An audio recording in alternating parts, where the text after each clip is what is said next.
The Big Stick and the Square Deal, Part 2. There was another amusing incident in connection with the passage of the bill. All the wise friends of the effort to secure governmental control of corporations must know that this government control must be exercised through administrative and not judicial officers if it is to be effective.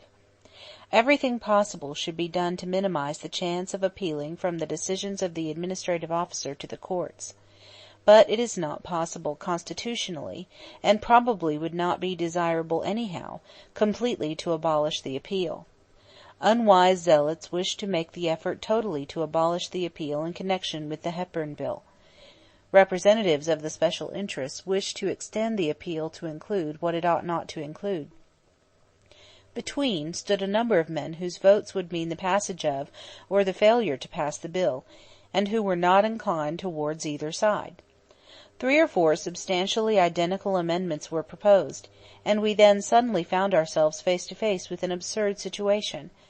The good men who were willing to go with us but had conservative misgivings about the ultra-radicals would not accept a good amendment if one of the latter proposed it, and the radicals would not accept their own amendment if one of the conservatives proposed it.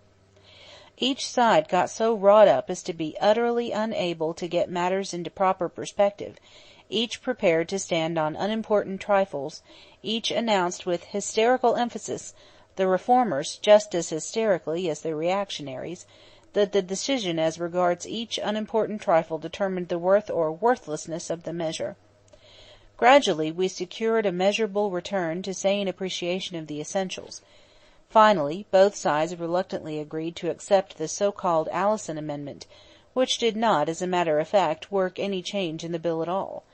The amendment was drawn by Attorney General Moody after consultation with the Interstate Commerce Commission, and was forwarded by me to Senator Dolliver. It was accepted, and the bill became law. Thanks to this law and to the way in which the Interstate Commerce Commission was backed by the administration, the Commission, under men like Prouty, Lane, and Clark, became a most powerful force for good. Some of the good that we had accomplished was undone after the close of my administration by the unfortunate law creating a Commerce Court, but the major part of the immense advance we had made remained. There was one point on which I insisted, and upon which it was necessary always to insist. The Commission cannot do permanent good unless it does justice to the corporations precisely as it exacts justice from them.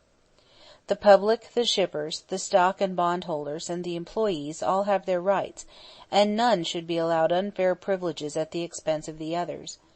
Stock watering and swindling of any kind should of course not only be stopped but punished.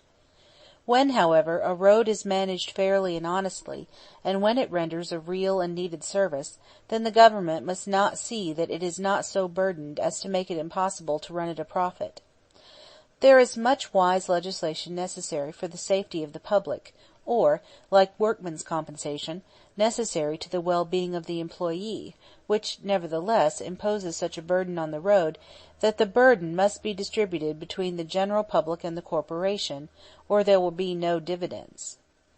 In such cases it may be the highest duty of the commissioners to raise rates, and the Commission, when satisfied that the necessity exists, in order to do justice to the owners of the road, should no more hesitate to raise rates than under other circumstances to lower them. So much for the big stick in dealing with the corporations when they went wrong. Now for a sample of the square deal. In the fall of 1907 there were several business disturbances and financial stringency, culminating in a panic which arose in New York and spread over the country. The damage actually done was great, and the damage threatened was incalculable. Thanks largely to the action of the government, the panic was stopped before, instead of being merely a serious business check, it became a frightful and nationwide calamity, a disaster fraught with untold misery and woe to all our people. For several days the nation trembled on the brink of such a calamity, of such a disaster. During these days both the Secretary of the Treasury and I personally were in hourly communication with New York, following every change in the situation and trying to anticipate every development. It was the obvious duty of the administration to take every step possible to prevent appalling disaster by checking the spread of the panic before it grew so that nothing could check it. and events moved with such speed that it was necessary to decide and to act on the instant, as each successive crisis arose, if the decision and action were to accomplish anything. The Secretary of the Treasury took various actions, some on his own initiative, some by my direction. Late one evening I was informed that 2 representatives of the Steel Corporation wished to see me early the following morning, the precise object not being named. Next morning, while at breakfast, I was informed that Messrs. Frick and Gary were waiting at the office. I at once went over, and as the Attorney General, Mr. Bonaparte, had not yet arrived from Baltimore, where he had been passing the night, I sent a message asking the Secretary of State, Mr. Root, who was also a lawyer, to join us, which he did. Before the close of the interview, and in the presence of the 3 gentlemen named, I dictated a note to Mr. Bonaparte, setting forth exactly what Messrs. Frick and Gary had proposed, and exactly what I had answered, so that there might be no possibility of misunderstanding. This note was published in a Senate document while I was still President. It runs as follows: The White House, Washington, November 4, 1907. My dear Mr. Attorney General, Judge E. H. Gary and Mr. H. C. Frick, on behalf of the Steel Corporation, have just called upon me. They state that there is a certain business firm, the name of which I have not been told, but which is of real importance in New York business circles, which will undoubtedly fail this week if help is not given. Among its assets are a majority of the securities of the Tennessee Coal Company. Application has been urgently made to the Steel Corporation to purchase this stock as the only means of avoiding a failure. Judge Gary and Mr. Frick informed me that as a mere business transaction they do not care to purchase the stock, that under ordinary circumstances they would not consider purchasing the stock, because but little benefit will come to the Steel Corporation from the purchase, that they are aware that the purchase will be used as a handle for attack upon them on the ground that they are striving to secure a monopoly of the business and prevent competition, not that this would represent what could honestly be said, but what might recklessly and untruthfully be said. They further informed me that, as a matter of fact, the policy of the company has been to decline to acquire more than 60% of the steel properties, and that this purpose has been persevered in for several years past, with the object of preventing these accusations, and as a matter of fact, their proportion of steel properties has slightly decreased, so that it is below this 60%, and the acquisition of the property in question will not raise it above 60%. But they feel that it is immensely to their interest, as to the interest of every responsible businessman, to try to prevent a panic and general industrial smash-up at this time, and that they are willing to go into this transaction, which they would not otherwise go into, because it seems the opinion of those best fitted to express judgment in New York, that it will be an important factor in preventing a break that might be ruinous, and that this has been urged upon them by the combination of the most responsible bankers in New York, who are now thus engaged in endeavoring to save the situation. But they asserted that they did not wish to do this if I stated that it ought not to be done. I answered that, while of course I could not advise them to take the action proposed, I felt it no public duty of mine to interpose any objections. Sincerely yours, signed, Theodore Roosevelt. Honorable Charles J. Bonaparte, Attorney General. Mr. Bonaparte received this note in about an hour, and that same morning he came over, acknowledged its receipt, and said that my answer was the only proper answer that could have been made, having regard both to the law and to the needs of the situation. He stated that the legal situation had been in no way changed, and that no sufficient ground existed for prosecution of the Steel Corporation. But I acted purely on my own initiative, and the responsibility for the act was solely mine. I was intimately acquainted with the situation in New York. The word panic means fear, unreasoning fear. To stop a panic it is necessary to restore confidence, and at the moment the so-called Morgan interests were the only interests which retained a full hold on the confidence of the people of New York. Not only the business people, but the immense mass of men and women who owned small investments, or had small savings in the banks and trust companies. Mr. Morgan and his associates were of course fighting hard to prevent the loss of confidence, and the panic distrust from increasing to such a degree as to bring any other big financial institutions down, for this would probably have been followed by a general, and very likely a world-wide crash. The Knickerbocker Trust Company had already failed, and runs had begun on, or were threatening as regards, two other big trust companies. These companies were now on the fighting line, and it was to the interest of everybody to strengthen them, in order that the situation might be saved. It was a matter of general knowledge and belief that they, or the individuals prominent in them, held the securities of the Tennessee Coal and Iron Company, which securities had no market value and were useless as a source of strength in the emergency. The Steel Corporation securities, on the contrary, were immediately marketable, their great value being known and admitted all over the world, as the event showed.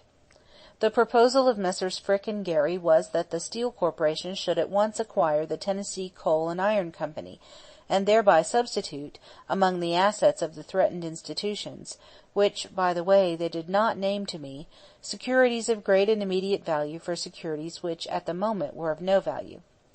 It was necessary for me to decide on the instant, before the Stock Exchange opened, for the situation in New York was such that any hour might be vital, and failure to act for even an hour might make all subsequent effort to act utterly useless.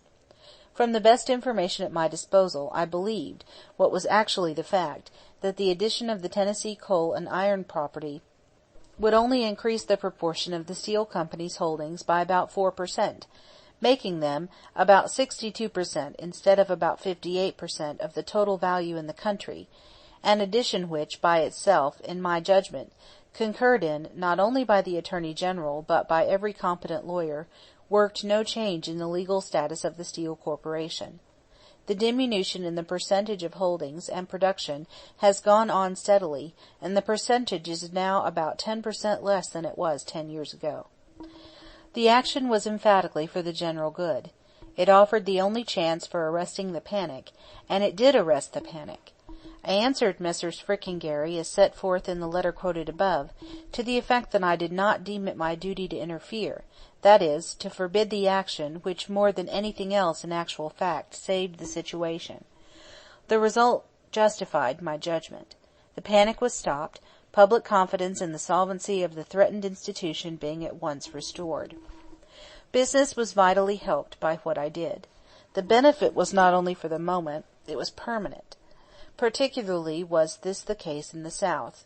3 or 4 years afterwards I visited Birmingham. Every man I met, without exception, who was competent to testify, informed me voluntarily that the results of the action taken had been of the utmost benefit to Birmingham, and therefore to Alabama, the industry having profited to an extraordinary degree, not only from the standpoint of the business, but from the standpoint of the community at large and of the wage workers, by the change in ownership. The results of the action I took were beneficial from every standpoint, and the action itself, at the time when it was taken, was vitally necessary to the welfare of the people of the United States. I would have been derelict in my duty, I would have shown myself a timid and unworthy public servant, if in that extraordinary crisis I had not acted precisely as I did act. In every such crisis the temptation to indecision, to non-action, is great, for excuses can always be found for non-action, and action means risk and the certainty of blame to the man who acts. But if the man is worth his salt, he will do his duty. He will give the people the benefit of the doubt, and act in any way which their interest demands, and which is not affirmatively prohibited by law, unheeding the likelihood that he himself, when the crisis is over and the danger past, will be assailed for what he has done. Every step I took in this matter was open as the day, and was known in detail at the moment to all people. The press contained full accounts of the visit to me of Messrs. Frick and Gary, and heralded widely and with acclamation the results of that visit. At the time, the relief and rejoicing over what had been done were well nigh universal. The danger was too imminent and too appalling for me to be willing to condemn those who were successful in saving them from it. But I fully understood and expected that when there was no longer danger, when the fear had been forgotten, attack would be made upon me, and as a matter of fact, after a year had elapsed the attack was begun, and has continued at intervals ever since, my ordinary assailant being some politician of rather cheap type. If I were on a sailboat, I should not ordinarily meddle with any of the gear, but if a sudden squall struck us and the main sheet jammed, so that the boat threatened to capsize, I would unhesitatingly cut the main sheet, even though I were sure that the owner, no matter how grateful to me at the moment for having saved his life, would a few weeks later, when he had forgotten his danger and his fear, decide to sue me for the value of the cut rope. But I would feel a hearty contempt for the owner who so acted. There were many other things that we did in connection with the corporations. One of the most important was the passage of the meat inspection law because of scandalous abuses shown to exist in the great packing houses in Chicago and elsewhere. There was a curious result of this law, similar to what occurred in connection with the law providing for effective railway regulation. The big beef men bitterly opposed the law, just as the big railway men opposed the Hepburn Act. Yet 3 or 4 years after these laws had been put on the statute books, every honest man, both in the beef business and the railway business, came to the conclusion that they worked good and not harm to the decent business concerns. They hurt only those who were not acting as they should have acted. The law providing for the inspection of packing houses and the Pure Food and Drugs Act were also extremely important, and the way in which they were administered was even more important. It would be hard to overstate the value of the service rendered in all these cases by such cabinet officers as Moody and Bonaparte, and their outside assailants of the stamp of Frank Kellogg. It would be useless to enumerate all the suits we brought. Some of them I have already touched upon. Others, such as the suits against the Harriman Railway Corporations, which were successful, and which had been rendered absolutely necessary by the grossly improper actions of the corporations concerned, offered no special points of interest. The Sugar Trust proceedings, however, may be mentioned as showing just the kind of thing that was done, and the kind of obstacle encountered and overcome in prosecutions of this character. It was on the advice of my secretary, William Loeb, Jr., afterward head of the New York Custom House, that the action was taken which started the uncovering of the frauds perpetrated by the Sugar Trust and other companies in connection with the importing of sugar. Loeb had, from time to time, told me that he was sure there was fraud in connection with the importations by the Sugar Trust through the New York Custom House. Finally, some time toward the end of 1904, he informed me that Richard Parr, a sampler at the New York appraisers' stores, whose duties took him almost continually on the docks in connection with the sampling of merchandise, had called on him, and had stated that in his belief the sugar companies were defrauding the government in the matter of weights, and had stated that if he could be made an investigating officer of the Treasury Department, he was confident that he could show there was wrongdoing. Parr had been a former schoolfellow of Loeb in Albany, and Loeb believed him to be loyal, honest, and efficient. He thereupon laid the matter before me, and advised the appointment of Parr as a special employee of the Treasury Department, for the specific purpose of investigating the alleged sugar frauds. I instructed the Treasury Department accordingly, and was informed that there was no vacancy in the force of special employees, but that Parr would be given the first place that opened up. Early in the spring of 1905 Parr came to Loeb again, and said that he had received additional information about the sugar frauds, and was anxious to begin the investigation. Loeb again discussed the matter with me, and I notified the Treasury Department to appoint Parr immediately.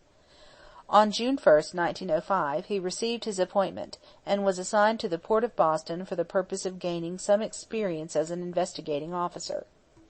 During the month he was transferred to the Maine district, with headquarters at Portland, where he remained until March 1907. During his service in Maine he uncovered extensive wool smuggling frauds. At the conclusion of the wool case, he appealed to Loeb to have him transferred to New York, so that he might undertake the investigation of the sugar underweighing frauds. I now called the attention of Secretary Cortelyou personally to the matter, so that he would be able to keep a check over any subordinates who might try to interfere with Parr, for the conspiracy was evidently widespread, the wealth of the offenders great, and the corruption in the service far-reaching, while, moreover, as always happens with respectable offenders, there were many good men who sincerely disbelieved in the possibility of corruption on the part of men of such high financial standing. Parr was assigned to New York early in March 1907, and at once began an active investigation of the conditions existing on the sugar docks. This terminated in the discovery of a steel spring in one of the scales of Havemeyer and Elder docks in Brooklyn, November 20th, 1907, which enabled us to uncover what were probably the most colossal frauds ever perpetrated in the Customs Service. From the beginning of his active work in the investigation of the sugar frauds in March 1907 to March 4, 1909, Parr, from time to time, personally reported to Loeb, at the White House, the progress of his investigations, and Loeb in his turn kept me personally advised. On one occasion there was an attempt made to shunt Parr off the investigation and substitute another agent of the Treasury, who was suspected of having some relations with the sugar companies under investigation. But Parr reported the facts to Loeb. I sent for Secretary Cortelyou, and Secretary Cortelyou promptly took charge of the matter himself, putting Parr back on the investigation. During the investigation Parr was subjected to all sorts of harassments, including an attempt to bribe him by Spitzer, the dock superintendent of the Havemeyer and Elder refinery, for which Spitzer was convicted and served a term in prison. Brzezinski, a special agent, who was assisting Parr, was convicted of perjury and also served a term in prison, he having changed his testimony in the trial of Spitzer for the attempted bribery of Parr from that which he gave before the grand jury. For his extraordinary services in connection with this investigation, Parr was granted an award of $100,000 by the Treasury Department. District Attorney Stimson, of New York, assisted by Dennison, Frankfurter, Wise, and other employees of the Department of Justice, took charge of the case, and carried on both civil and criminal proceedings. The trial and the action against the Sugar Trust for the recovery of duties on the cargo of sugar, which was being sent over the scales at the time of the discovery of the steel spring by Parr, was begun in 1908. Judgment was rendered against the defendants on March 5, 1909, the day after I left office. Over $4 million were recovered and paid back into the United States Treasury by the sugar companies which had perpetrated the various forms of fraud. These frauds were unearthed by Parr, Loeb, Stimson, Frankfurter, and the other men mentioned and their associates, and it was to them that the people owed the refunding of the huge sum of money mentioned.